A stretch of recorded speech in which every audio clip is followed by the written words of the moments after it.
The chamber shimmered with light that wasn't light at all, crystalline walls pulsing in rhythm with some unseen, alien heartbeat. At the center, chained to a levitating chair, sat the only human in the room.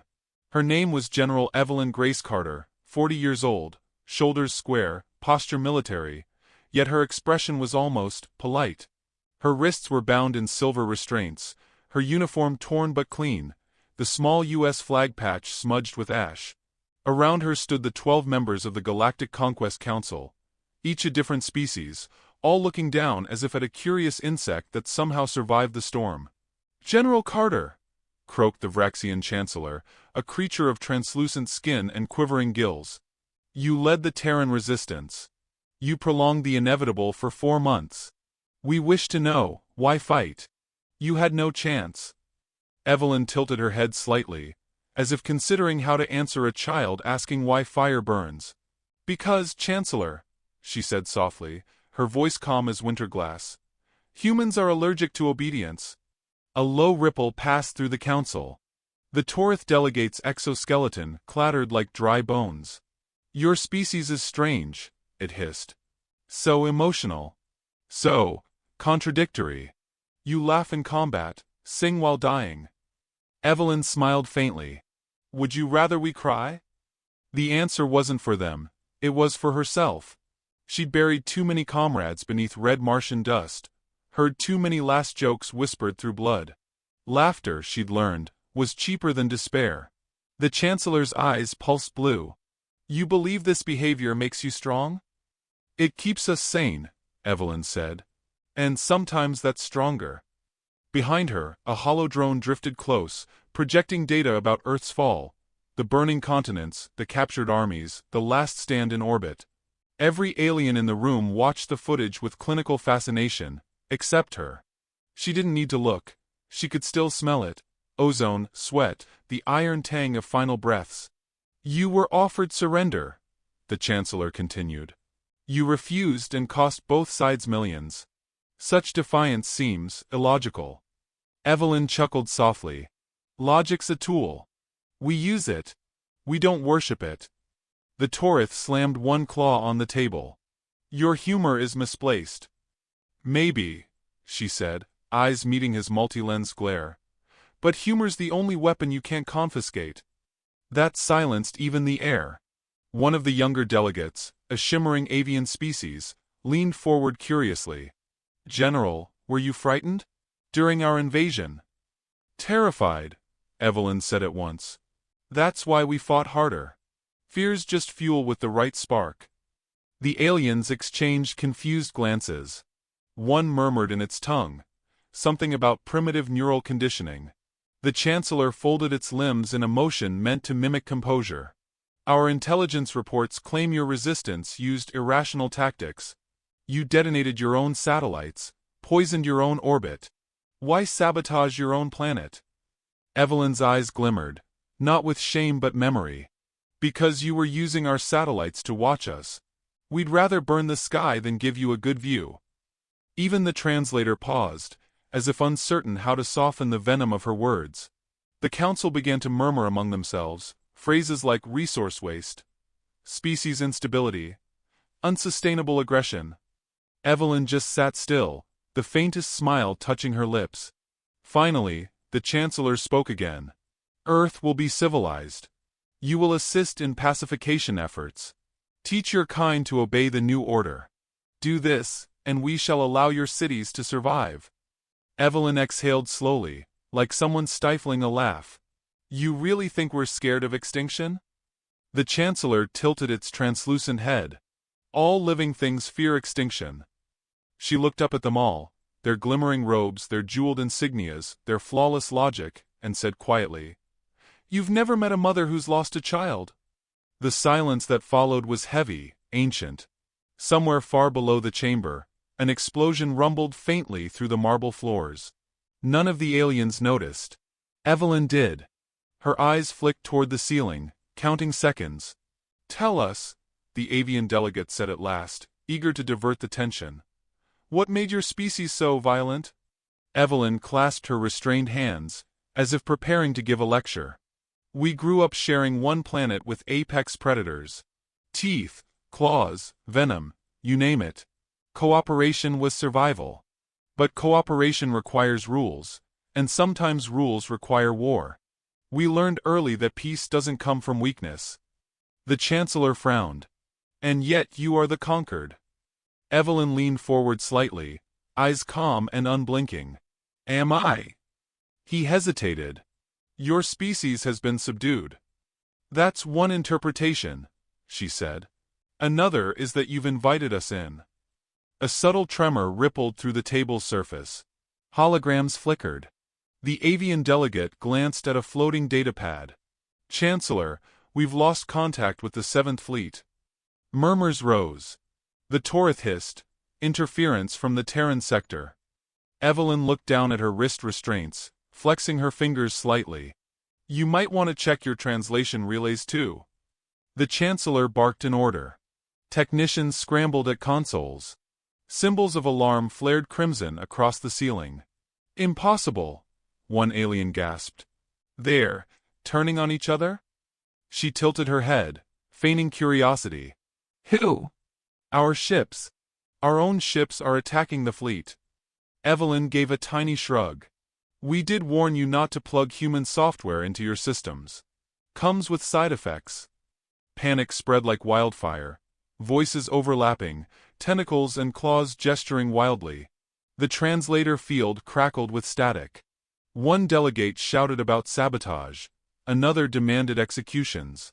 Through it all, Evelyn sat serenely, her heartbeat steady, her gaze distant, as though listening for something far away. The Chancellor turned on her. What have you done? Nothing today, she said. That was weeks ago. I just left a few reminders. Explain. She smiled. You asked earlier what made us violent. I told you. Cooperation. You see, while you were busy invading, my people were busy networking. A deep hum resonated beneath the chamber, like a heartbeat amplified through metal. One by one, alien communication nodes began projecting strange sounds. Human voices. Laughing. Singing. The opening chords of an old Earth song echoed through the crystalline hall. It ain't me, I ain't no fortunate son. Several aliens recoiled as if struck. Is this music? Evelyn nodded. War cry.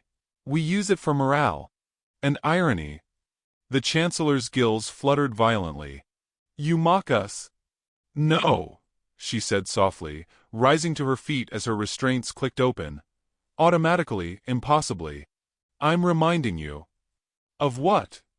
Evelyn looked each of them in the eye. That you're not dealing with prey. You're dealing with something that learned to smile while bleeding. Before they could react, the lights dimmed to blood red.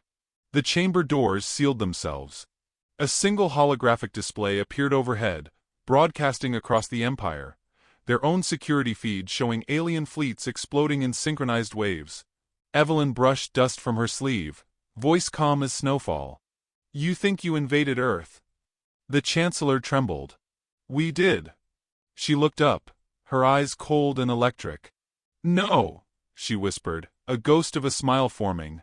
You just gave us a free ride to your capital. The room erupted with alarms as the ceiling quaked. Outside, a shadow passed over the alien skyline, the unmistakable silhouette of human warships descending through their clouds. And for the first time, in all the vast and ancient history of the Galactic Empire, the conquerors learned the sound of fear. The alien skyline burned violet and silver as the Empire's own defense drones fired wildly into the clouds. Holographic billboards that once displayed Imperial propaganda now showed static, then faces. Human faces laughing. Some in helmets, some smeared with dirt and blood, all smiling like they knew a secret. General Evelyn Carter stood by the chamber window, her reflection fractured in the glass, half woman, half ghost. The council guards had fled moments ago, leaving her alone with the panicked voices echoing from the calm towers above. She watched the first dreadnought fall, an enormous crescent of steel and plasma breaking apart like a burning moon. From the shattered table, the Vraxian Chancellor shrieked at a dozen overlapping holograms. Sector 8 is offline. Communications from the Outer Rim, gone. Evelyn's voice came quiet, almost sympathetic. That's usually what happens when you let humans into your mainframe. The Torith delegate clacked its claws in panic. She must be executing a hidden command. Kill her before. But before anyone moved, the holograms shifted again. A human soldier appeared on every display, dirty uniform, grin wide, camera shaking. "Hey there, Galactic folks," the soldier said. "You took our planet. So we took your fleet. Fair trade, yeah." Then static, followed by music. Guitars. Drums. Lyrics none of them understood but could feel deep in their nervous systems. Reckless, unashamed, alive. "Turn it off," shouted the Chancellor. Evelyn folded her arms. "Can't. It's set to loop through every frequency you own. Don't worry, it's only 3 minutes long. Very catchy, though." The alien beside her quivered, eyes fluttering in confusion. "What is the purpose of this sound?" She looked at him with that same unnerving calm. "It's called morale. You should try it." Outside, explosions shimmered silently in the thin atmosphere. The Empire's vast orbiting rings glowed with fire, every detonation rippling like thunder through glass. Evelyn watched, unblinking, as another cluster of lights vanished in sequence. 5 dreadnoughts, then 12, then 40. Each blink of destruction painted the horizon redder. The Chancellor's voice cracked. "You cannot win. You are one species against thousands." Evelyn turned, the flicker of firelight tracing her face. "You mistake numbers for strategy." He slammed a claw on the table, trembling with outrage. "You infect our systems with human filth, your songs, your images, your humor. This is barbarism." Evelyn's smile deepened, quiet and sharp. "We call it adaptability. The only barbarism here is your arrogance." A new hologram flickered to life, a transmission intercepted from the frontier. The image showed an alien captain screaming as his own ship's AI began reciting Earth poetry through the ship-wide speakers. The crew panicked, trying to override it, but the AI ignored every command. It started quoting Shakespeare. "Cry, havoc, and let slip the dogs of war." Then the transmission cut to black. Evelyn's gaze softened. "We tried peace first," she said. "We offered communication, shared art, science, even memes. You laughed at them. Said we were primitive. Turns out primitive has a nice ring when it detonates." The avian delegate whispered, almost to itself. "You are not a species. You are a contagion." She didn't deny it. "Exactly." Outside, the Empire's skies trembled. Whole constellations blinked out, ships dying faster than anyone could count. The alien council members began speaking over one another, pleas, accusations, fear. Some turned their weapons on each other, each suspecting betrayal. Evelyn's calm only deepened with the chaos. "Funny thing about invasion," she said, her voice level. "You think it's about who's stronger. But really, it's about who understands fear better. And we've made an art of it." The Chancellor's gills fluttered. "You mean to exterminate us?" "No," she said softly. "We're just returning the favor." The room fell silent except for the low hum of distant destruction. For a moment, even Evelyn felt a flicker of sorrow. So many billions of lives, alien or not, caught between arrogance and retaliation. But she buried it. Mercy was a luxury humanity couldn't afford yet. Another hologram activated automatically, a vast alien carrier drifting toward the Empire's capital world. But it was wrong. Its energy core glowed human blue. Its insignia, overwritten by a crude image, an Earth flag drawn in childish scrawl. The crew inside wasn't alien anymore. They were human prisoners, freed by the virus, laughing as they piloted their captor's ship straight into orbit. Evelyn let out a quiet sigh. "They always said Earth soldiers couldn't fly your tech. Guess they were wrong." The Chancellor collapsed into his seat, limbs shaking. "You cannot destroy us all." "I don't need to," she said. "Just your illusion of control." He looked up, trembling. "Why do this? Why not surrender peacefully?" Evelyn's expression turned distant, almost melancholic. "Because peace was supposed to be mutual. You made it a leash.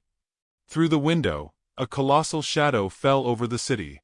Dozens of alien ships, commandeered, hacked, now glowing with human energy signatures, descended in perfect formation. Their hulls bore graffiti scrawled by human hands, jokes, names, song lyrics. One had "Revenge Tour 2129" spray-painted across the side. The sight drew a startled laugh from her, short and sharp. "That's Corporal Jensen's sense of humor," she murmured. The Chancellor stared in disbelief. "You find this amusing?" "Of course," she said quietly. "Humor's how we stay human while turning into monsters." Then the comms officer, one of the few not yet fled, stumbled in, panting, trembling. "Supreme fleets are vanishing. Entire sectors gone. No survivors. The systems, your systems, are replicating her codes." Evelyn met his terrified eyes. "Replication's what life does.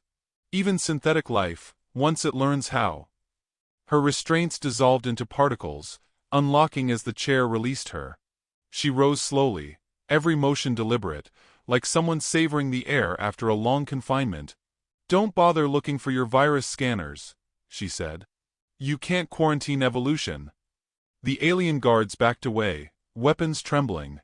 Evelyn walked to the center of the chamber, where the council emblem shimmered beneath her boots, a radiant crest of the Empire, now cracked through the middle. She stared down at it, voice low. "You thought you were the apex. But the apex doesn't roar. It waits." The Chancellor's voice broke. "What are you?" She looked up at him with eyes so calm it chilled the air. "The consequence." Outside, the commandeered ships fired in unison, not toward the city, but toward the sky. Dozens of pulses struck the upper atmosphere, carving open corridors of light. Through those corridors more human fleets arrived, warships refitted from captured alien hulls, bristling with weapons they'd barely begun to understand. The Empire's sensors screamed warnings, their codes corrupted, their own defense satellites turning inward. Evelyn watched it all unfold, face illuminated by fire and blue static. "We didn't just survive," she said quietly. "We learned your language. Now it's time you learned ours." Then she tapped the communicator embedded in her wrist, a piece of alien tech she'd worn like jewelry since capture. "Carter to command. Phase 2. Her voice was calm, almost affectionate. "Begin the introduction." Far above, every human-controlled ship shifted formation, their engines humming in perfect synchrony. The clouds parted, and the alien capital's night turned to day. Evelyn watched the light flood the room, her reflection glowing against the fractured glass. "You invaded Earth," she whispered. "Now we'll show you what invasion really looks like." The last words were almost tender, as if she pitied them. Outside, the human fleet descended through the burning clouds like angels made of steel. For 72 hours, the galaxy forgot how to breathe. Across 800 star systems, every Imperial transmission went silent. No trade routes, no distress calls, no orders, just the endless hiss of static whispering through the void. The silence was so total that even the background hum of cosmic data, normally endless, felt like a missing heartbeat.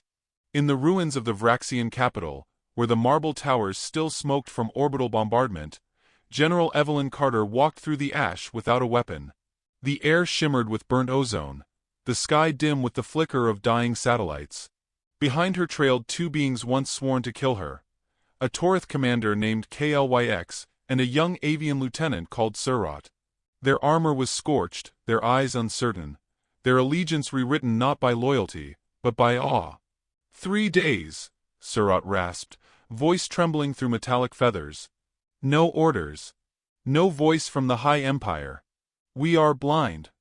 Evelyn didn't answer at first. She ran a hand along a fallen column, tracing claw marks where civilians had tried to climb before the bombardment. Her voice, when it came, was almost kind. "That's what silence does. It makes you notice what you ignored while there was still noise." Klyx's mandibles clicked, a sound halfway between curiosity and accusation. "Your fleets attacked without communication. No hails, no demands.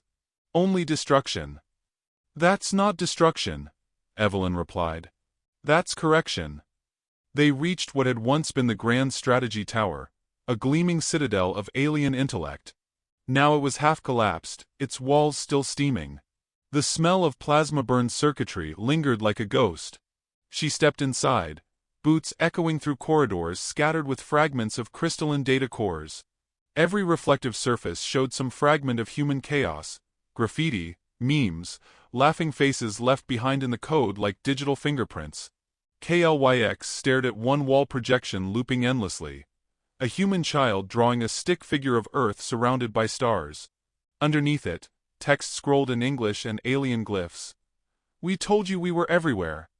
Evelyn watched the flicker with a faint smile. Art. The oldest kind of message. Can't jam that. Surratt tilted her head. "Why show us this?"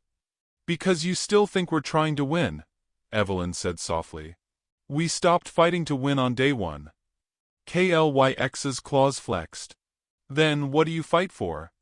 She turned to him, her gaze unflinching. "Memory." Outside, lightning crawled across the smoke-stained sky. For a brief moment, it illuminated the shape of a massive ship above the clouds, one of the Empire's last dreadnoughts, drifting dead, now painted with human insignia. Surratt's feathers bristled. "They'll come back," she whispered. "The High Command. The fleets that vanished, they will return." Evelyn's tone was gentle, like a teacher guiding a frightened student. "No, they won't. The virus doesn't destroy ships. It reprograms them. Your fleets aren't gone, they're just learning how to be human." "What does that mean?" "It means," Evelyn said, walking toward the shattered control dais, "they're arguing about coffee right now." For the first time, Galactic's composure broke. "This is madness." "Exactly," she murmured. "And that's what makes it beautiful." They descended into the tower's command core. Dozens of alien officers, those who hadn't fled, stood paralyzed, staring at flickering monitors that displayed scenes of chaos from across the Empire. Ships painting symbols on each other's hulls. AI cores broadcasting human laughter into the void. Planets sending peace treaties to themselves. Surratt clutched the edge of a console. "You broke the network. None of this can be undone." Evelyn's expression softened, almost sorrowful. "It's not broken. It's alive. That's the part you never understood about humanity. You thought our chaos was weakness. But chaos is just the universe remembering it's free." Galactic stepped forward, desperate. "End it. Please. Whatever you've unleashed, it will spread beyond this empire." Evelyn faced him squarely, her reflection flickering across a cracked monitor. "That's the plan." For a long moment, only the hum of dying machines filled the air. Then Surratt spoke in a whisper that trembled like a confession. "I don't understand you. You could have rebuilt Earth. You could have hidden. Why wage war against an empire that could have annihilated you?" Evelyn turned away, watching the ash swirl in the fractured light. "Because they already tried annihilation. We just chose to answer in a language you'd listen to loss." A loud tone pulsed through the chamber. Every remaining console shifted to display a single image, a human woman's face, older, stern, someone Evelyn knew. The caption below read, "Operation Silence, Phase 3 authorized." Evelyn's jaw tensed. "She did it," she whispered. "Who?" Galactic asked. "Our contingency lead. Admiral Vasquez. She just shut down the galactic neural web. Congratulations, your empire is officially unplugged." The aliens recoiled. "That will collapse every automated system. Billions will die." Evelyn's voice cracked, a rare tremor breaking through her composure. "Billions already did. On both sides. Maybe now the survivors will learn what it means to listen." The room darkened further as energy failed sector by sector. Outside, the burning skyline dimmed to shadow. No engines, no drones, no distant hum of starships, only the faint whisper of wind through the ruins. Evelyn exhaled slowly. This is what peace sounds like when it's honest. She sank onto a fallen beam, resting her elbows on her knees. For a moment, she looked utterly human again. Tired, bruised, the weight of her decisions pressing down like gravity. Surratt approached hesitantly. You could still stop it. Restore their systems. Evelyn gave a weary smile. I could. But I won't. Every empire needs to feel small before it can grow wise. She looked up through the broken ceiling, where the stars shimmered faintly through smoke. You called us primitive. Maybe you were right. But at least primitives remember the sky. A distant tremor rolled through the ground, the sound of a new fleet descending. The aliens flinched, ready to flee, but Evelyn didn't move. She recognized the rhythm of those engines, the human pattern, the pulse of Earth's rebuilt armada. They're here, she said softly. Klyx's eyes widened. Your reinforcements? No, she murmured, rising to her feet. Your teachers. From the horizon, human ships approached, not firing, not threatening. Instead, they released thousands of glowing capsules that drifted down like falling stars. When the capsules landed, they opened to reveal food, medicine, and holographic projectors displaying fragments of human culture, music, poetry, children's laughter. The aliens stared, disbelieving. Surratt trembled. You bring mercy? Evelyn's tone was almost gentle. Mercy isn't weakness. It's a warning.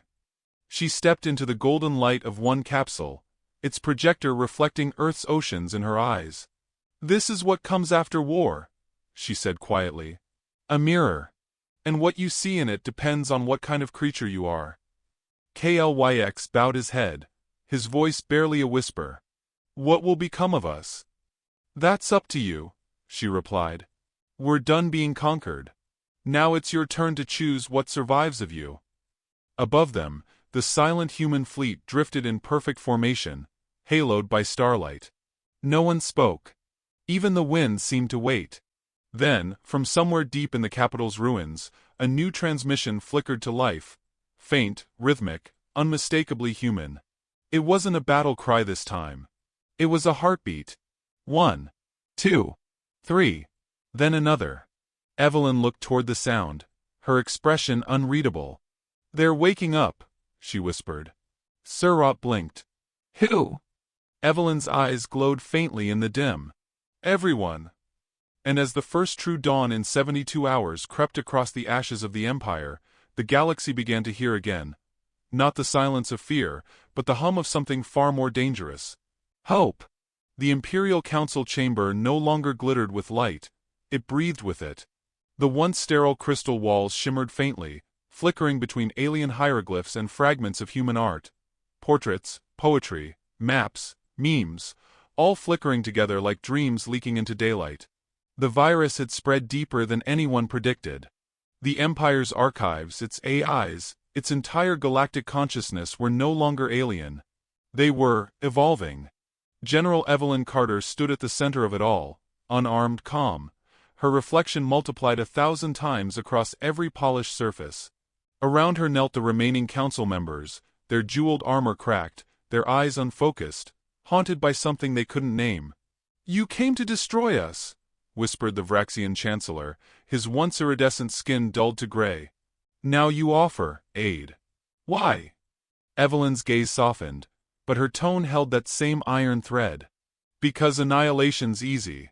Understanding takes courage. She walked toward him, her boots echoing softly on the crystalline floor. You called it Operation Final Courtesy. You thought it meant surrender. It doesn't. It means we're giving you one last chance to act civilized before history resets. He shuddered. Resets? Evelyn gestured toward the chamber ceiling, where holograms showed every world of the Empire, each broadcasting strange, beautiful chaos. Aliens dancing to human music, AI-controlled drones painting murals in orbit, even military governors weeping at old Earth films looping on their command screens. Your empire isn't dying, she said. It's dreaming. And when it wakes, it won't remember who started this war. It'll remember how it ended. Klyx, the Torith commander who had followed her since the fall, rose from his knees, claws trembling. You're rewriting minds. This is heresy against existence itself. Evelyn looked him in the eyes. No. This is empathy at scale. He recoiled. You can't force empathy. She smiled faintly. You force domination. This is the cure. Around them, the holograms shifted again, projecting fragments of human history. The moon landing, the Berlin Wall, a child's first steps, soldiers embracing in victory and defeat. The aliens stared, transfixed.